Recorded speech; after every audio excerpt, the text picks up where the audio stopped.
What's good? We're back with another one to complete the battle of the corner. We are here today at Bluegill Grill, seeing what is up.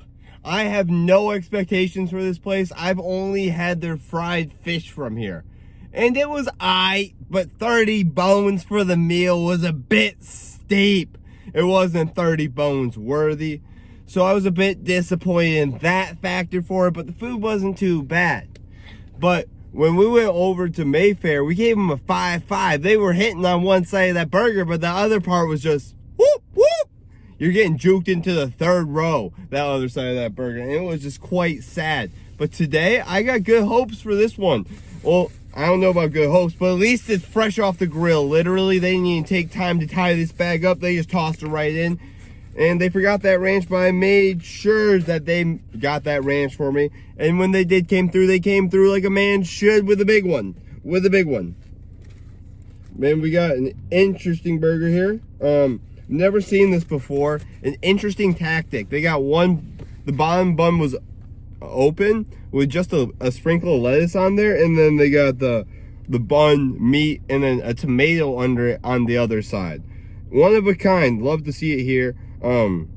They put the pickle on the outside, as you can see here. This is what we're looking with tonight on the outside, so it's kind of ruined some of the fries. We'll try to stick away from those to start out, because I feel like those ain't gonna be they're gonna be pickle flavored fries, but they ain't gonna be what we're looking for, and it's not gonna be their best quality. But this is looking fresh as can be.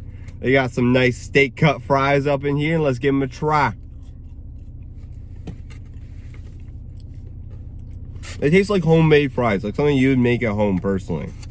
Like, they don't have too much of a skin to them, honestly. It tastes like they're just almost baked and like lightly seasoned, I would say, with a little bit of salt on there. And they're pretty decent. I just jumped right into that one and say nothing, but that ranch, wow.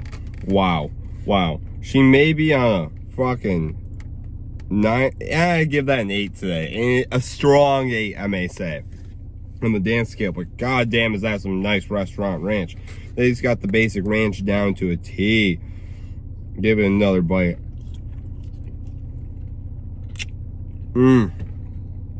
Wow, great ranch, dare I say.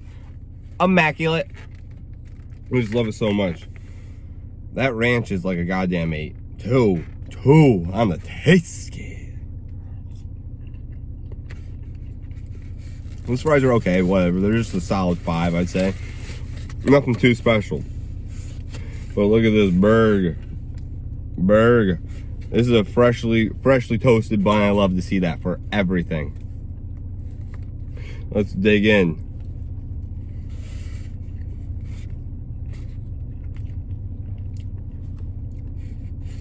That's a good burger. That's personally like my style of a burger. Like, it's great.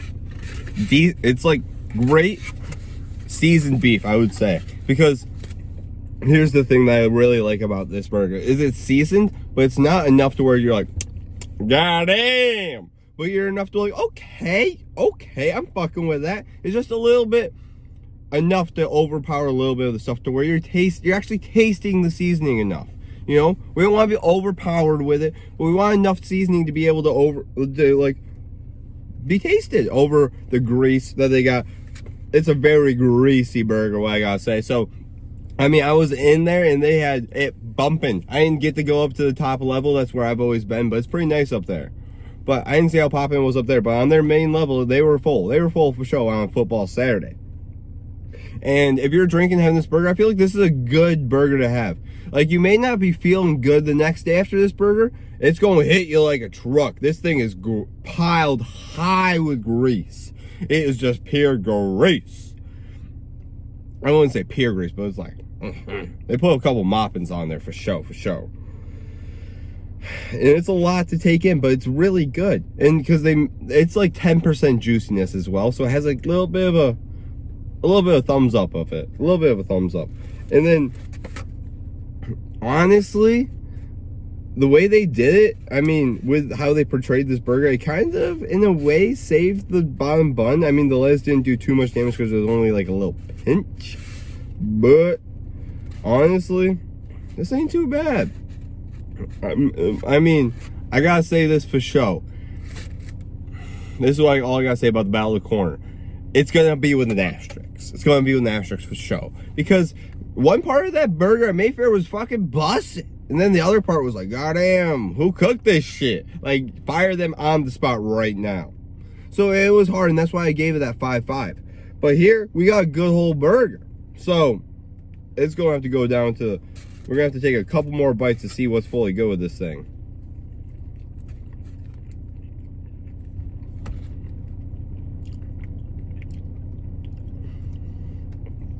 It honestly tastes like, kind of like how I said the fries, home-cooked burger, like something you cook in your backyard.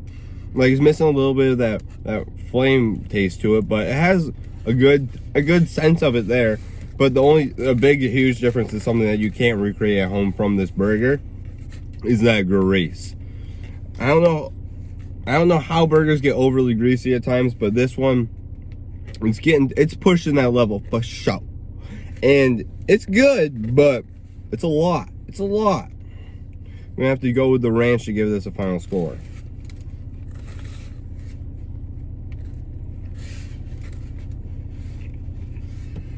Goddamn. Goddamn. They left a struggle with no napkins, but we're prepared.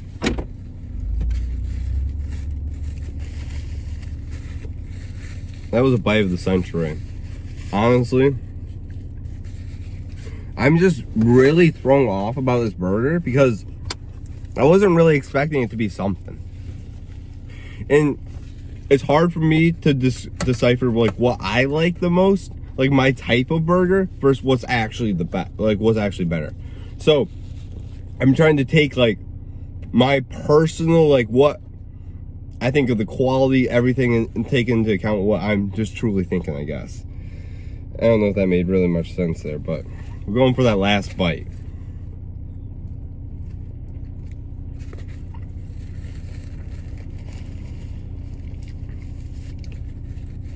That's a quality burger. That's all I gotta say. It's quality. It's not insane, but it's definitely better than your average Joe. 100%, no comparable. We've had some pretty dog water burgers recently, comparatively, and this one knocks their socks off from what we've had recently. Definitely. It's not a competitor with Front 43 or Weston's. It's not Nip and Sip. It's not in that category.